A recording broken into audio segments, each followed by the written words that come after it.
I'm recording this because I'm gonna instead of letting ourselves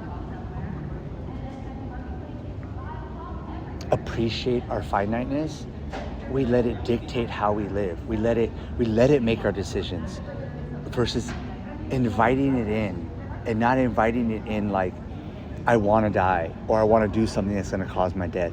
Inviting it in to like let it inspire us. Like, oh my God, I'm going to fucking die. I want to make sure that I soak up everything that I can while I'm here. Good, bad, whatever. And the stars, the sun, the moon, the ocean, the trees, the mountains, the desert, those things that connect us to Creator is what's supposed to do that. But because we're so numb, we don't have those experiences. We don't get a chance to sit in it and just like feel it. Like when I'm out there on Vision Quest, it's just you and nothing. Like nothing, and you're by yourself. So you have to sit with your fears and your regrets and your memories and your shortcomings. But at the end of that, you see all your gifts, your talent, your skills, like your own, like you're humbled in a way that Creator humbles you. Not punishment, not shame or guilt. And so all these people here, whether they know it or not, they're wrestling with that. So like early on in the movie, I'm like, oh dude, everyone in here is on this same frequency right now. I'm like, this is incredible. And I've never thought about it like that before, right? Like, and I'm like, God, that is so special. Like that's the thing about art and beauty and music and movies, is it's speaking to our deep subconscious and we don't know why we're there. Like, yeah, we like Ryan Gosling. Yeah, I like the director. Yeah, I want the cinematography and the score. Like, yes, but that's just the icing on the cake. But the actual substance of the cake is I'm literally contemplating the finite of my existence, and I will never be remembered again. In the span of the cosmos, I'll never be remembered again. No one will ever be remembered again. And that's what there's things that I've like watched when it comes to space, and eventually our entire, even if you believe in the multiverse, our universe itself will collapse in on itself. And not even our universe as we know it is going to be here. So like nothing, so like legacy and none of that fucking matters. And so then when you're seeing like these planets or these impossible things, those are what that's what makes humans, is like that part of it. So that was like the first wave of like, oh my God, this is all happening right now. Then as it's unfolding, the second thing what I thought about is everything we've been talking about in terms of like the relationship to the sun, and how people are so afraid of, like they're afraid of the sun. And it's the same thing. It's like people are afraid of the moon, people are afraid of the stars, people are afraid of the desert, people are afraid of the jungle, people are afraid of the ocean. Like everyone is just so terrified. Versus, man, these things are terrifying, but it's so you can find those parts of you, that courage that needs to be awakened, so you can contend or wrestle or discover or revivify those sleeping parts of yourself. That's what they're there for. They're our teachers, and you have to respect them. You have to understand them. You have to study them. You don't just do it blindly or randomly, right? You have to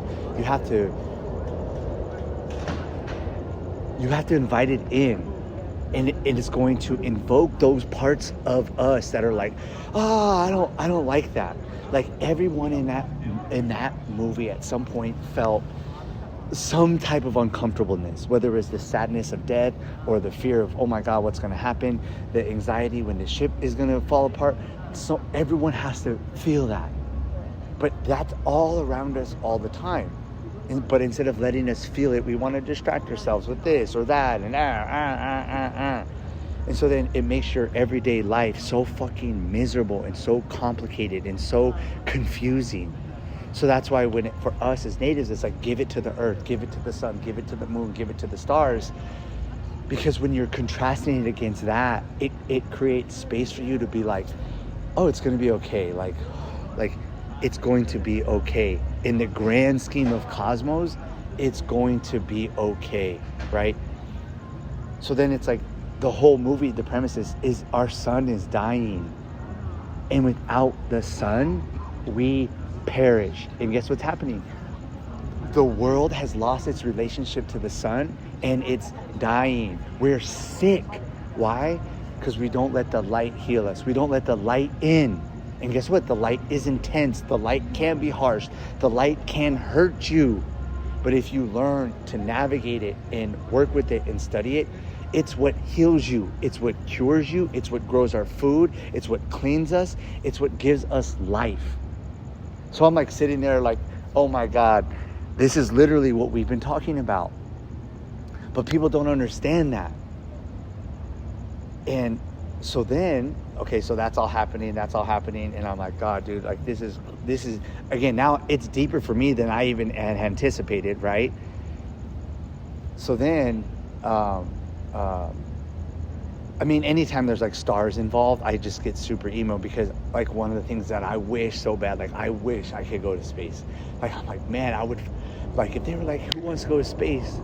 Like, that's like one thing that makes me so emotional because it's like, man, I would just love to like see the stars, like just see the stars, like unfiltered, like the way that Creator wanted us to, and like have that relationship with nothingness. But it's like, it's not nothing. It's like where we come from. Like we're birthed from the stars. And to like, I don't know, like have that moment, I would just be like, man, I would just love to be out there and just see like, this is where we come from. Like, it doesn't matter what you believe in. The Big Bang happened. And that's where we're all birthed from that. And so like anytime there's like stars involved, I'm like, man, I just wish so bad. Like, I love astronauts. Like, I'm like, I just think it's so cool that people get to go to space and they get to see these things like unfiltered. And then you get to see like what makes Earth, you know, like you get to see it like,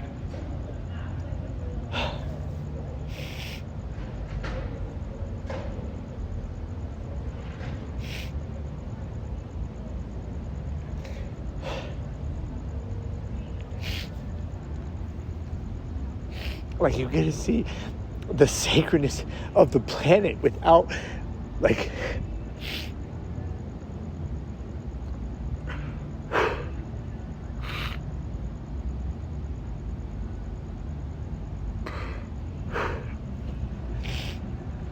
like you get to see the sacredness of the planet without it being like tainted. And I'm like, God, I just would love to have that experience. And so then like when they're in space, I'm already like emotional about it. And so then, you know, it's like standard space movie, like things go bad and things go sideways, but it's like, yes, that's life. It's like, that's how life is. That's why perfectionism is so stupid. And hanging on to stupid relationships or ideas or business or whatever. It's like, it's never going to go perfect. Like, it's never going to be perfect. Because then you don't get to actually see what you're made of. You don't get to see those parts of you. You don't get to see your flaws. You don't get to see that. And so then, you know, like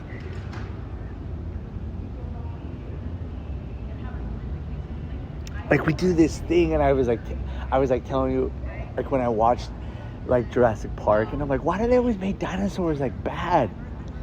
Like, why? Like, yeah, they're fucking scary, but I don't look at crocodiles as like the enemy. I don't look at lizards as the enemy. I don't look at snakes as the enemy. But like, they're always portrayed like that. Right now, I'm not saying that aliens are going to be good or aliens would be good, but we always are like, most of the time aliens are bad. And so then when the alien was good, it was like another thing of like, well, you don't know. And so why can't we gravitate towards positivity? Like, why? You know, like, and that goes into like the whole thing with like the sun, or people's relationships with God. Like, why do we have to be so scared all the time? Like, why?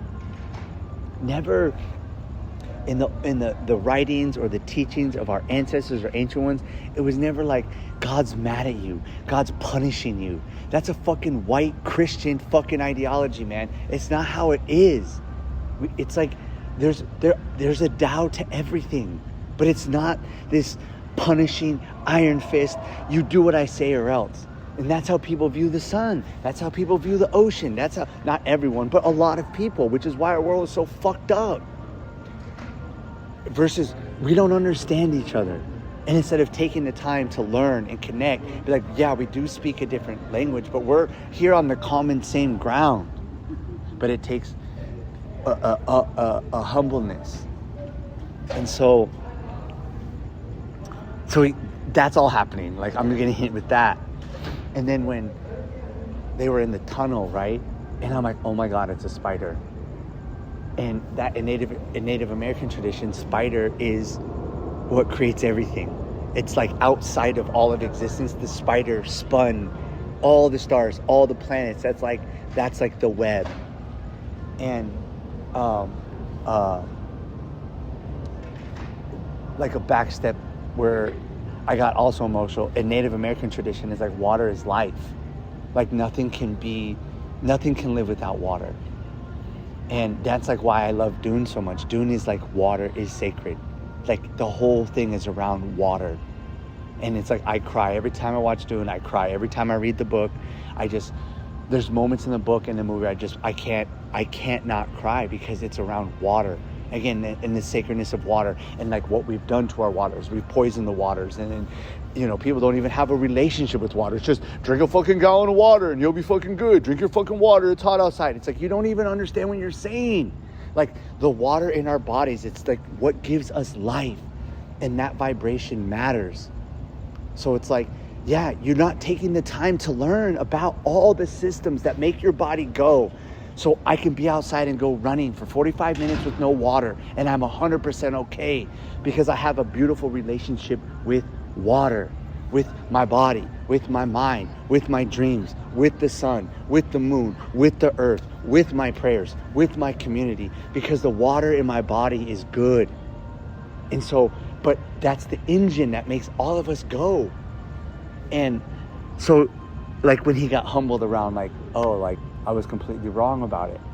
It's like, yeah, man, water is life. Water is life. And it's people's way of thinking. So then when I say white people, I'm not talking about skin color. It's how you think. They don't value water. They value gasoline. They value oil. They value gold. They value all these other things. But if you were just to slow down and value water, water is like a currency that is timeless. It's infinite. It's cosmic, because it can't, that's, you know what I mean? Like, you need water for everything. So then that part totally, like, I was like, oh my God, I'm coming unglued. We're like 30 minutes into this movie. So then the whole spider thing happened, right? Alien. And then he hands him that ring. And I'm like, and I said, oh, it's oxygen. And then I just started like coming unglued again, because I'm like, the sacredness of your breath. Like, people don't value the sacredness of just breathing. Oh my God, it feels so good to breathe. And it was like he did such a good job of acting when it was like, when he took his helmet off and he was like,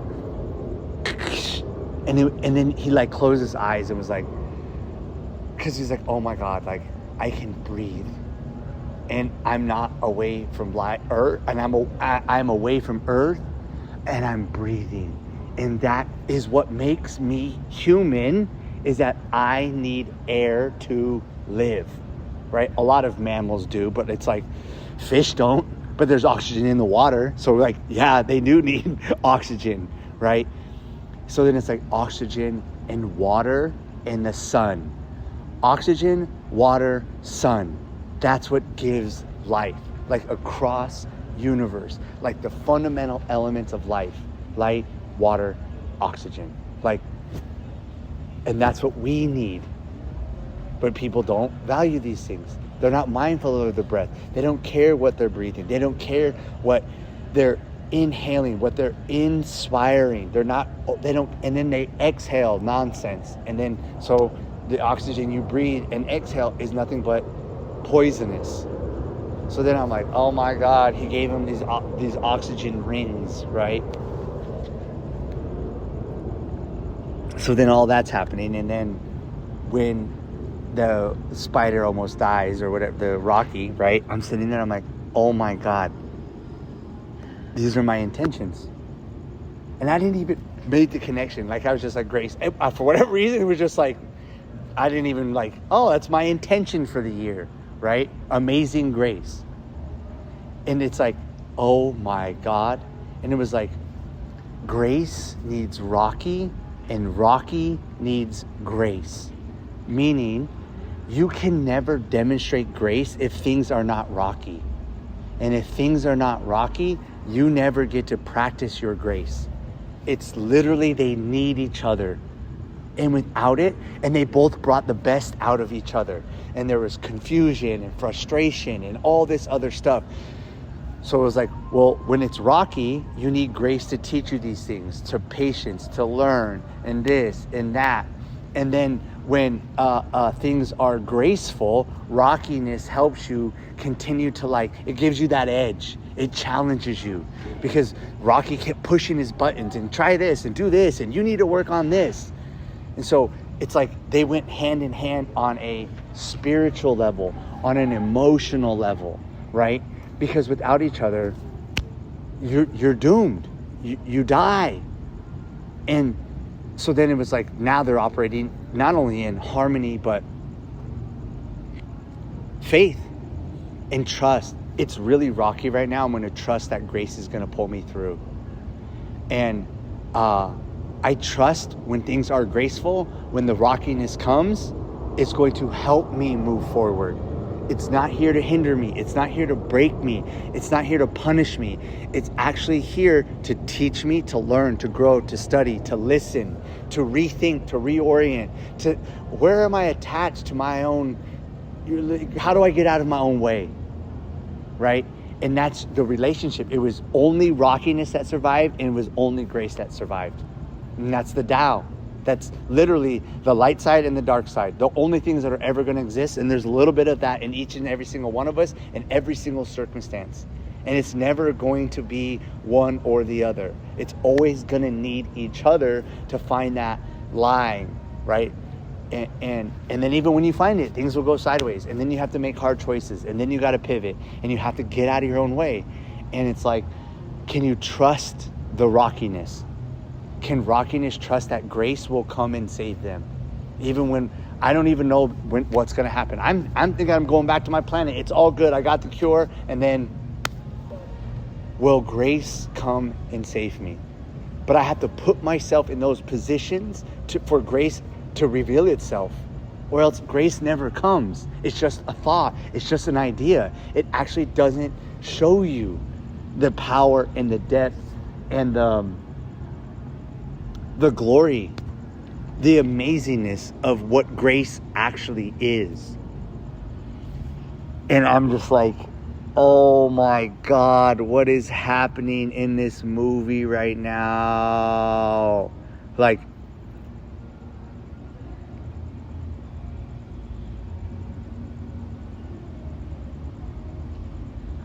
and like, even if you get put up to things that you don't want to do, like, if you understand there's a greater plan, if you understand, like, hey, these people put you in a position based on your skill sets, your knowledge, your expertise, your time, your dedication, your wisdom, your experience. You are ready. But so many people, oh, I'm not ready. It's like, what are you waiting for? Your life is on the line. Like, literally, your life is on the line. You're going to die soon. Like, so get on with it. And when you don't embody the grace or let the grace be there for you, your path is going to be more rocky than it needs to be, which is his path. Like, they had to stab him and it's like, but if he would have just, all right, it would have been more graceful. and less rocky, right? And then they're on the rocky ship at the end, and I just start crying because it's made out of light. Like, this whole ship is made out of light. It's like, damn, man, like, same thing, like wherever you go in the cosmos, it's like the stars are all suns. Like, light is what carries us through the darkness. And it was so like, there was like a prism, you know, like how sacred life is. It's like the light is that rainbow, and that's the rainbow road that we travel when we die. That's the hummingbird, that's the roadrunner, that's the owl. It's like the rainbow road. The rainbow road will take you to where you need to go. And it was like he's crawling in that shape, a glass prism. You know what I mean? And it's like, oh, do you feel that wind right now? It's like,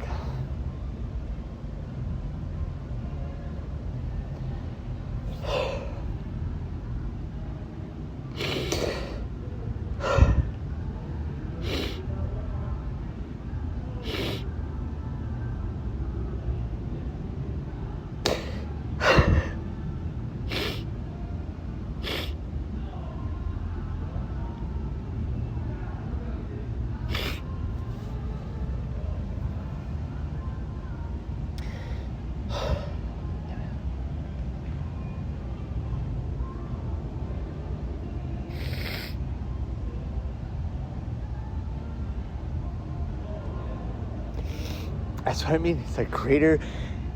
He's always listening. He's always talking. And he's going to send you signs like that.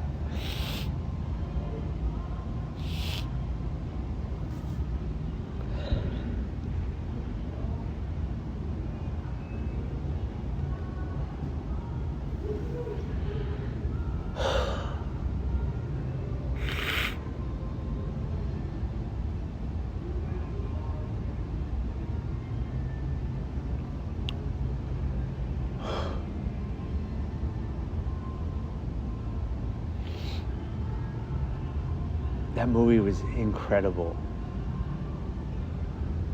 Incredible.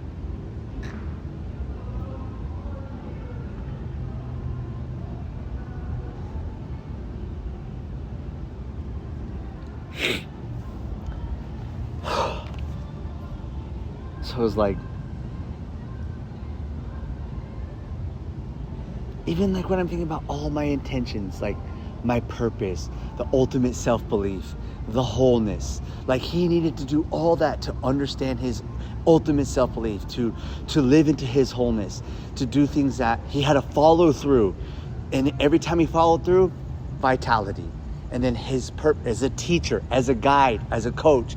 And then the grace is always there the entire time. And then prosperity. He found the cure. Another planet. Like he had a cave full of students. Like that's the prosperity, right? And it's just so good, man. I don't even know. I gotta read the book. Like, and that's every single person in there, whether they know it or not. That's what the subconscious is pulling out of people. That's why I was like, I can't, bro, that thing was almost sold out. Yeah. And it's like, that's what Carl Jung, Friedrich Nietzsche, Joseph Campbell, Jordan Peterson, that's what they're talking about. The greats like Albert Einstein, Nikola Tesla, like study the light, study the elements, study the earth, because that's where the secrets of the creator are. But you got to sit with it. And you have to be like, man, this sounds crazy, but guess what? It works. Like it works. And so everyone in there is called to that, like whether they know it or not, they're called to that. Like a great adventure. But the only way you create a relationship with Creator is to go on a great adventure. That's it. That's the only way. That's why like people, their understanding of faith is so broken. Because unless you go on that great adventure and take those big jumps, you don't know. And then it's like, again, back to what we've been talking about. People fear everything. Don't go out in the sun. It's like, same people like, I would never go to space. It's like, yeah, I already know. I would never go out in the middle of the ocean and swim. Yeah, I know. I would never go out into the desert. Yeah, I already know. I would never go out to, yeah, I already know. I would never eat mushrooms. Yeah. I would never drink out. Yeah, I know. And it's showing everywhere. I would never wear a nasal strip and breathe through the nose. I would never talk about dreams. Yeah, we know. We know. Because the farther away you get from your natural state, the farther away you have a relationship with the Creator. Which is crazy. Look, it looks like a halo right there, dude. But Rocky, take me away! Like, we get up into the cosmos, bro. So, that movie just totally. Project Hail Mary. Go see it.